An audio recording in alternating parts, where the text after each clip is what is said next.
Assalamualaikum warahmatullahi wabarakatuh. Alhamdulillahi rabbil alamin, wassalatu wassalamu ala asyrafil anbiya wal mursalin wa ala alihi wa sahbihi ajma'in. Subhanaka la ilma lana illa ma 'allamtana innaka antal alimul hakim. Wala hawla wala quwwata illa billahil aliyyil azim. Alhamdulillah, kita syukur kepada Allah yang telah melimpahkan kepada kita rahmatnya dan nikmatnya. Muslimin musliman yang dihormati dan dikasihi sekalian, kita sambung pada pagi ini ibrah daripada sirah Nabi Allah Adam AS, yaitu ibrah yang ke-12, intibar daripada binatang. Alam yang ada di sekeliling kita ini, sama ada pohon-pohon kayu, bukit bukau, gunung ganang, binatang-binatang, Allah jadikan semua itu tidak sia-sia. Semuanya ada guna dan manfaat kepada manusia. Allah jadikan pohon-pohon kayu, sungai, tasik laut ada manfaatnya kepada manusia. Allah jadikan binatang-binatang, sama ada yang boleh dimakan ataupun yang tak boleh dimakan daging, juga ada manfaat kepada manusia. Manusia boleh mengambil pengajaran daripada kejadian-kejadian Allah Subhanahu wa taala. Kadang-kadang binatang boleh menjadi guru kepada manusia. Boleh mengambil ibrah, mengambil intibar daripada binatang itu. Dalam surah Nabi Adam ada binatang yang boleh kita mengambil manfaat, cerita yang boleh kita mengambil manfaat. Setelah Qabil membunuh Habil, adik-beradik sendiri, dia jadi buntu untuk menyelesaikan mayat adiknya. Nawaklah gimana dah tahu. Dia bunuh adik dia, nak selesai masalah mayat, nawaklah gimana. Dia jadi buntu. Allah Subhanahu wa taala menghantar 2 ekor burung gagak untuk mengajak Qabil menyelesaikan masalah. Kerana setiap masalah itu ada penyelesaiannya. Dan penyelesaian dalam Islam itu ialah penyelesaian yang paling terbaik. Kerana ianya penyelesaian secara fitri, sesuai dengan sifat-sifat semula jadi manusia. Adapun penyelesaian yang lain daripada Islam tak menyelesaikan masalah, tetapi memanjangkan lagi masalah. Nak selesai satu masalah jadi 2 masalah, selesai 2 masalah jadi 4 masalah. Itu penyelesaian yang lain daripada Islam. Adapun penyelesaian mengikut cara Islam itu ada caranya dan boleh menyelesaikan masalah kerana ianya sesuai dengan fitrah semula jadi manusia. Allah hantar burung gagak kepada mereka ni untuk mengajar mereka bagaimana nak menyelesaikan masalah. Burung itu berkelahi sehingga seekor daripadanya terbunuh. Gagak yang hidup menggali lubang tanah dengan paruh dan kaki. Jadi 1 ekor mati terbunuh, 1 ekor lagi hidup. Maka hidup itu dia paguk, dia catuk tanah itu dengan paruh dia, dan dia kail dengan kaki dia sehingga menjadi lubang. Gagak yang hidup membuang gagak yang mati itu ke dalam lubang tersebut. Gagak hidup ni dia ambil gagak yang mati itu, dia buang dalam lubang. Dan dilihat oleh Qabil melihat perkara ini depan mata dia. Qabil yang melihat gelagak gagak itu mendapat ilham untuk mengembumikan, untuk menyelesaikan mayat Habil itu. Dia menggali tanah dan menguburkan mayat saudara itu. Bila dia tengok burung gagak ini catuk tanah dan kail dengan kaki sampai berlubang tanah itu, maka dia pun tirulah apa yang dilakukan oleh burung gagak ini. Dia gali tanah dan dia tanam saudaranya, mayat saudara itu ke dalam tanah. Peristiwa tersebut ini dirakamkan dengan jelas di dalam kitab suci Al-Quranul Karim, dalam surah Al-Maidah ayat yang ke-31. Allah menceritakan bagaimana burung gagak menggali tanah kemudian menanamkan burung gagak menggali tanah dan tanam ataupun buang seekor daripadanya dalam tanah itu, dan itulah yang menjadi landasan kepada Qabil untuk menanam mayat saudaranya Habil dalam tanah. Cara burung gagak yang hidup menguburkan bangkai gagak yang mati itu sangat menarik. Sangat menarik. Cara burung gagak yang hidup menanam burung gagak yang mati itu sangat menarik untuk menjadi renungan kepada kita. Manusia boleh mendapat ilmu dan pengalaman bukan saja daripada guru di sekolah, tetapi juga daripada binatang dan alam sekitarnya. Kita boleh berguru dengan binatang, kita boleh berguru dengan pohon-pohon kayu, kita boleh berguru dengan air terjun, dengan sungai. Itu semuanya kejadian alam yang Allah jadikan. Sebahagian daripadanya boleh kita mengambil ibrah, boleh kita mengambil pengajaran. Alam yang dijadikan oleh Allah itu boleh kita mengambil pengajaran daripadanya. Dalam Quran, dalam surah An-Nahl ayat dan surah An-Naml yang menceritakan secara khusus mengenai kehidupan binatang untuk manusia mengambil pengajaran daripadanya. Cerita lebah dan cerita semut. Dua surah ini menceritakan hal-hal yang berkaitan dengan semut, yang berkaitan dengan lebah. Binatang yang Allah jadikan sangat berguna kepada manusia. Dia mengeluarkan madu, dan madunya boleh manusia mengambil manfaat sebagai ubat. Madu lebah. Dan lebah ni dia tak balas bersama dia. Dia tak berkelahi. Dia hidup secara berpasukan, secara bermasyarakat. Manusia ni kalau pakak molek, hidup secara berpasukan, bekerja bersama-sama, jadi molek manusia. Tapi binatang itu lebih daripada manusia. Lebah bekerja secara berpasukan, secara berjemaah. Ada ketuanya, ada tenteranya, ada pekerjanya, berbagai-bagai lain. Begitulah juga semua yang sangat patuh kepada pemimpin. Manusia ini kalau tidak patuh kepada pemimpin, maka tak jadi. Perlukan kepada kepatuhan dan ketaatan kepada pemimpin. Dalam surah An-Nahl terdapat cerita mengenai lebah, serangga kecil yang memberikan manfaat kepada manusia, kerana binatang ini mengeluarkan madu yang mempunyai nilai perubatan. Sebagaimana disebut dalam surah An-Nahl ayat yang ke-68 sampai ayat yang ke-69. Allah sebut dalam Quran. Kita boleh tengok bagaimana binatang ini boleh menjadi kepada kita ini pengajaran. Kita boleh mengambil pengajaran daripada binatang ini. Lebah merupakan sejenis serangga yang mempunyai sistem sosial yang sangat baik.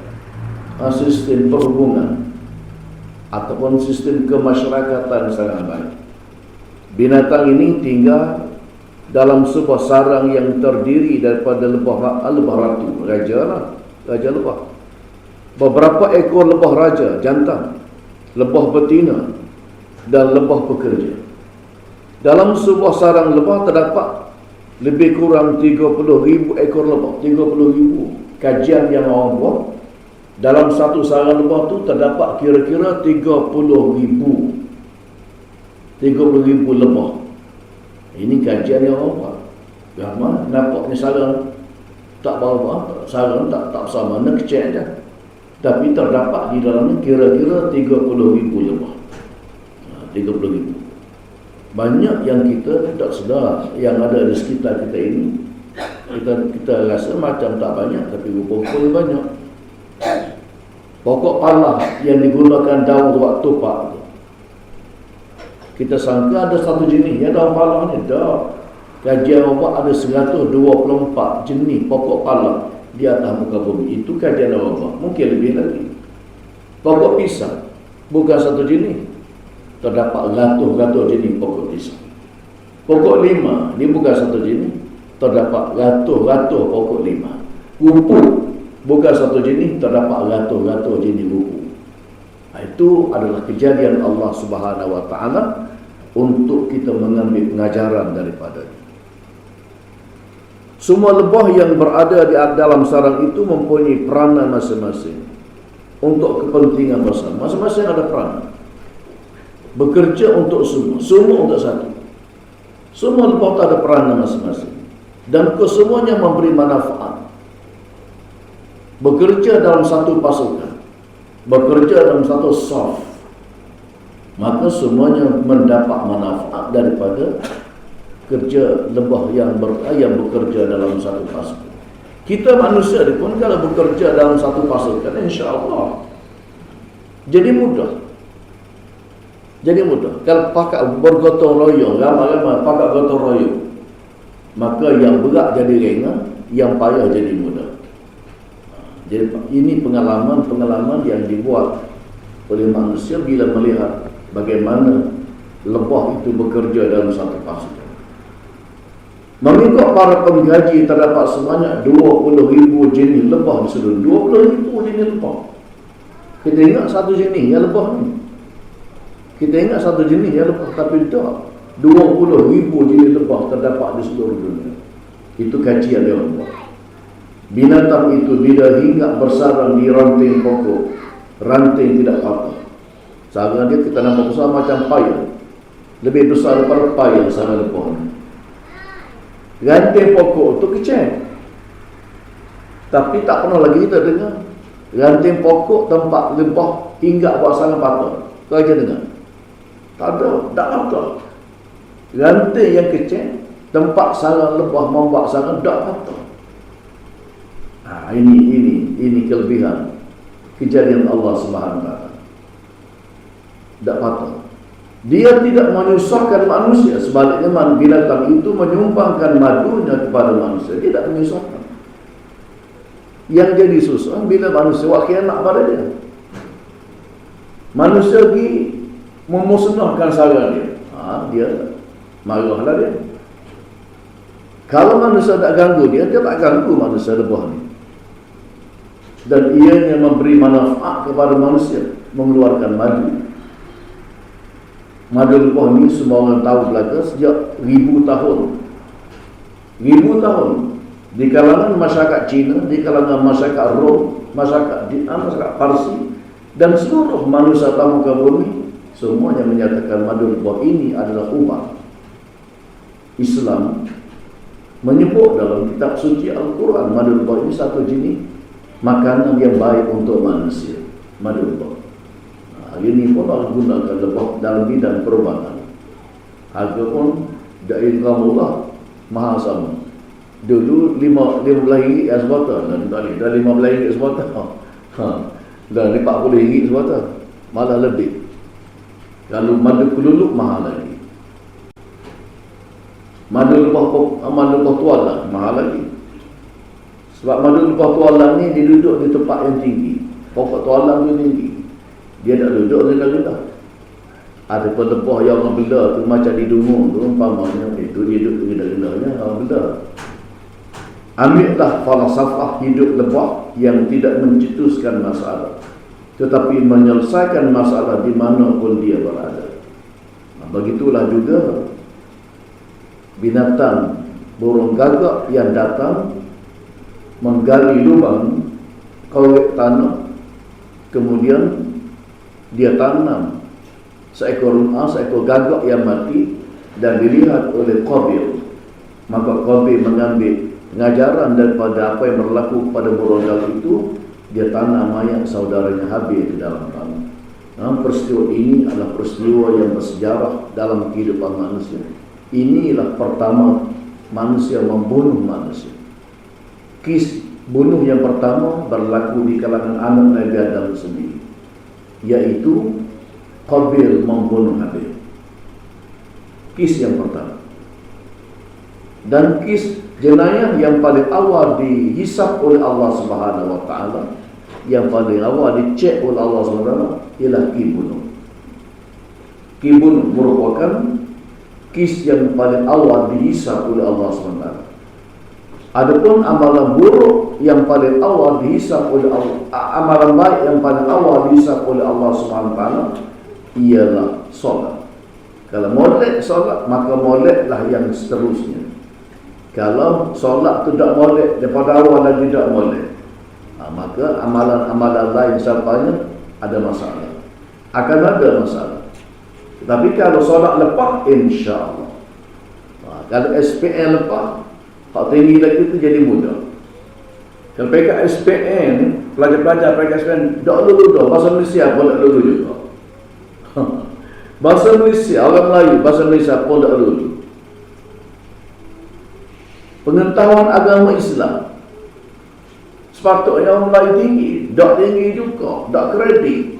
Budak Melayu ada, budak Cina yang ambil, orang kafir jadi tinggi. Tinggi. Jadi kalau bahasa Malaysia tak lulu, hak lain sakut.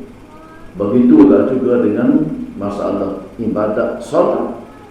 Kalau sakut ketika dihisab oleh Allah Subhanahu Wa Taala, maka amalan-amalan selepas pada itu pun akan jadi masalah, akan ada masalah.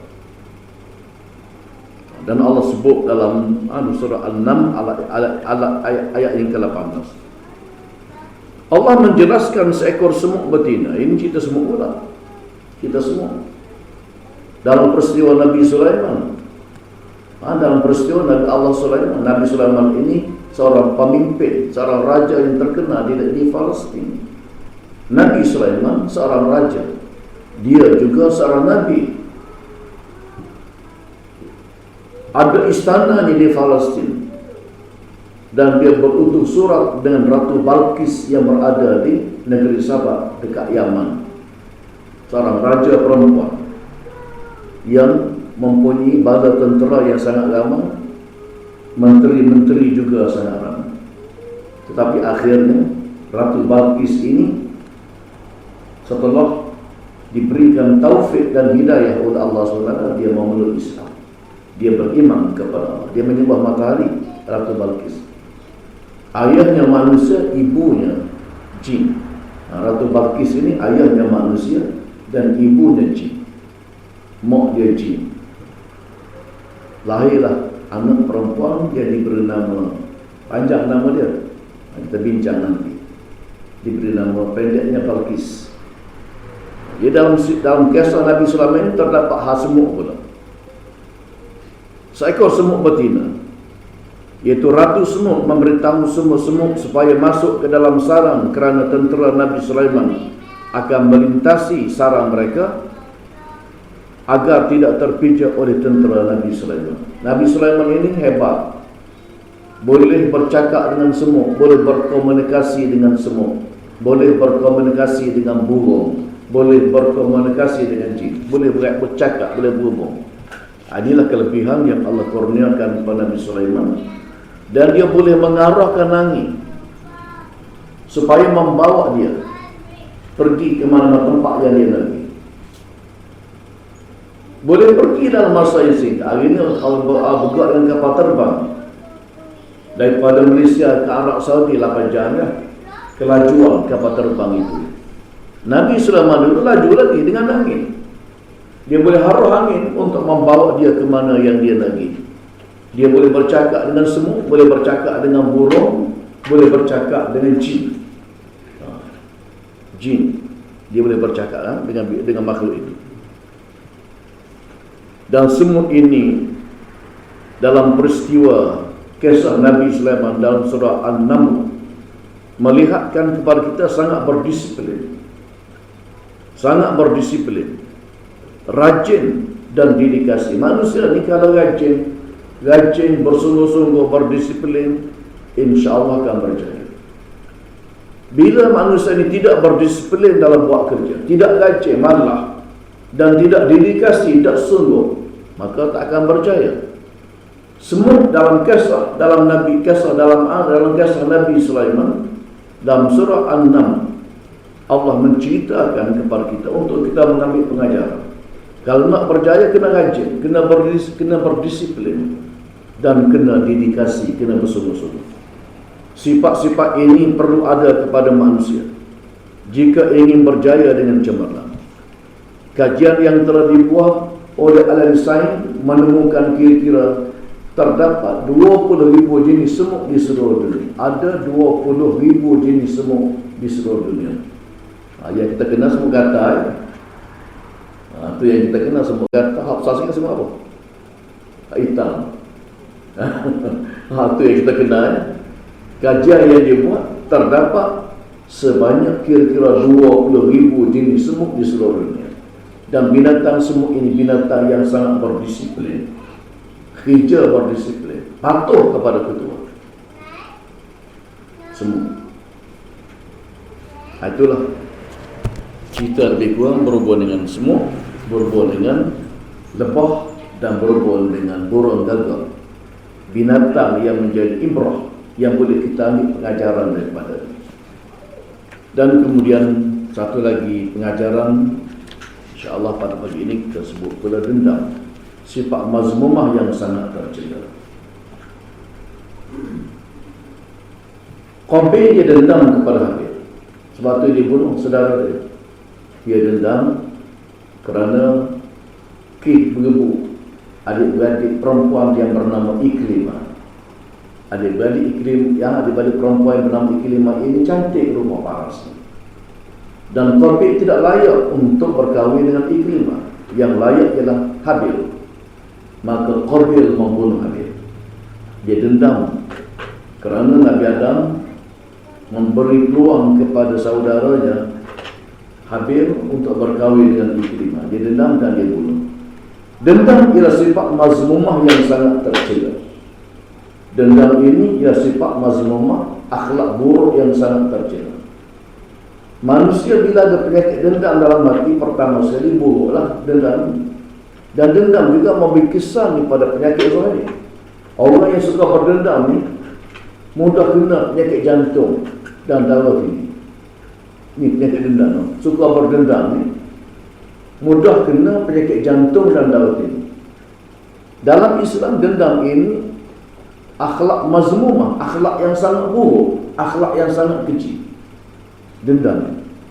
Sifat itu terbit daripada perasaan marah dan hasad dengki yang terpendam dalam hati. Terbit daripada hasad dengki. Dengki ini pun satu penyakit juga. Barang siapa yang berdengki, suka dengki kepada saudaranya, kepada orang lain, maka segala amalan ibadat yang telah pun diberikan pahala oleh Allah SWT, Allah tarik balik. Kita dengki pada orang. Bila kita dengki pada orang, pahala yang Allah beri dah, pahala solat, pahala sedekah, pahala kebaikan yang kita buat itu menjadi hangus terbakar macam api makan daun kayu pada musim kemarau. Itu ibarat hangusnya pahala orang yang suka dengki kepada saudara-saudaranya. Itu dengki ni satu penyakit. Imam Al-Ghazali menyatakan marah adalah bersumber daripada api yang melonjak-lonjak dalam hati. Dan api pula ada sumber kejadian iblis. Ada berkait-kait. Api ini Allah jadikan iblis. Iblis dendam kepada Nabi Adam berterusan sampailah kepada anak cucu. Iblis dendam kepada anak cucu Nabi Adam. Dia dendam kepada Nabi Adam, tanpa anak cucu pun dia dendam. Marah, hasad dengki dan dendam akan menimbulkan berbagai-bagai perkara mungkar sehingga sampai ke peringkat membunuh. Kedendamnya orang jadi pembunuh, kedengki orang jadi pembunuh. Ini penyakit dalam hati manusia, boleh menyebabkan jadi pembunuh. Dengki orang. Dan pernah berlaku di Malaysia ni, dengki dan nak kuasa, seorang menteri bunuh seorang kawan yang lain dan ditahan dalam penjara kerana dijatuhkan hukuman penjara seumur hidup. Asal hukum gantung sampai mati, tapi kemudian dipindahkan hukum gantung sampai mati kepada penjara seumur hidup. Saya tak tahu dia masih hidup lagi atau dia mati dah. Wallah, dia pernah menjadi seorang menteri di Malaysia. Kira-kira dendam nak jawatan sebagai dan tak biarlah tak peluang pada orang lain, dia bunuh. Dendam yang bersarang dalam hati mesti dileburkan kerana sifat mazmumah itu akan mencetuskan permusuhan dan memutuskan persaudaraan dan kasih sayang sesama insan, sesama manusia. Dendam ni boleh menyebabkan jadi bala, adik-beradik jadi bala, sahabat anda jadi bala, berdendam dan boleh membawa kepada dibunuh. Bila hilang kasih sayang akan muncullah kebencian. Kasih sayang ini sifat yang terpuji. Kita berkasih sayang sesama manusia, tak bala, itu sifat yang terpuji. Bila kasih sayang tak ada dalam hati kita, dia akan datang perasaan benci. Dia akan datang perasaan benci. Ini penyakit-penyakit dalam diri manusia. Kesan daripada kebencian itu, lidah akan mencaci maki, mengumpat dan merendahkan keaiban orang. Mula-mula kita benci dulu orang, dendam, lepas tu tubik di mulut pula, caci maki. Caci maki orang kita dendam itu, ngumpat orang kita dendam itu, dan merendahkan keaiban, menceritakan keaiban orang kita dendam itu. Itu semuanya adalah akhlak mazmumah, akhlak yang sangat buruk. Aib, kita menyatakan aib orang, betul.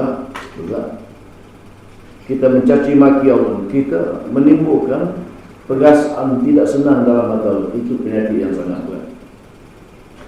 Tidakkah perbuatan itu mengundang dosa? Memang. Semua itu mendatangkan dosa.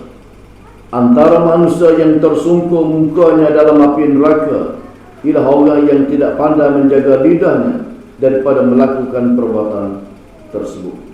Tak pandai jaga lidah, dia ngumpat, dia buat fitnah, dia kata-kata buruk pada orang, mengaibkan orang. Antara manusia yang tersungkur dalam api neraka ialah orang yang tak pandai jaga lidah. Orang yang tak pandai jaga lidah. Rasulullah SAW mengingatkan bahawa penyakit ini akan membakar amalan. Amalan yang telah kita buat akan hangus terbakar dengan sebab kita dengki pada orang. Dengan sebab kita dengki macam api makan daun kayu pada musim kemarau. Nabi SAW telah bersabda, "Iyyakum wal hasad. Fa'inal hasana ya'kulul hasanati kama ta'kulun narul hatab." Atau qala al-ghusba al-usba. Rasulullah bersabda, awas kamu daripada dengki. Jangan dengki, kerana hasad dengki itu akan memakan semua amal. Semua amal kebaikan manusia akan makan, sebagaimana api memakan daun kayu dan rumput. Itu Nabi sebut peringatan daripada Rasulullah sallallahu alaihi wasallam. Hasad dengki merupakan penyakit yang berat dalam hati. Qabil dengki kepada Habil. Dengki ini merupakan penyakit yang berat di dalam hati. Imam Al-Ghazali menyatakan, seseorang yang ada penyakit tersebut, penyakit dengki ini, berarti dia menentang qada Allah Subhanahu wa taala ke atas hamba-Nya, ataupun menafikan nikmat yang Allah kurniakan kepada hamba yang lain. Bila kita dengki pada orang, kita tengok orang lebih, kita dengki. Tengok orang senang, kita dengki. Tengok orang cantik, kita dengki. Tengok orang kacak, kita dengki. Tengok orang kaya, kita dengki. Sedangkan itu nikmat yang Allah kurniakan pada orang tu. Nikmat yang Allah beri pada seorang itu dia berbeza-beza. Bila kita dengki pada orang, artinya kita lawan takdir Allah Subhanahu wa taala. Takdir Allah, Allah mentakdirkan orang tu diberikan nikmat. Nikmat dalam bentuk rupa parah dia cantik. Nikmat orang tu pula dalam bentuk dia ni kaya, perniagaan dia jadi maju dan dia kaya. Itu nikmat yang Allah kurniakan kepadanya. Bila kita dengki kepada nikmat yang Allah berikan pada itu, artinya kita lawan takdir Allah. Seolah-olah kita melawan takdir Allah Subhanahu wa taala. Itu merupakan satu perkara yang berkaitan dengan iman. Qada ni berkaitan dengan iman. Qada ni berkaitan dengan iman. Penafian itu adalah bahaya dari segi akidah. Bila kita menafikan takdir Allah SWT, itu bahaya dari segi akidah. Minggu lepas saya sebut bagaimana satu rombongan daripada unit amal pergi untuk basuh rumah mangsa banjir di Kemang. Ini nama pakai uniform merah tu. Lagi basuh rumah. Rumah kaya. Dekat mana? Dah ada kereta mewah. Dia kata apa kepada budak beriman? Dia kata, aku tak rada. Aku tak rada kisah yang berlaku pada diri dia. Tidak rada.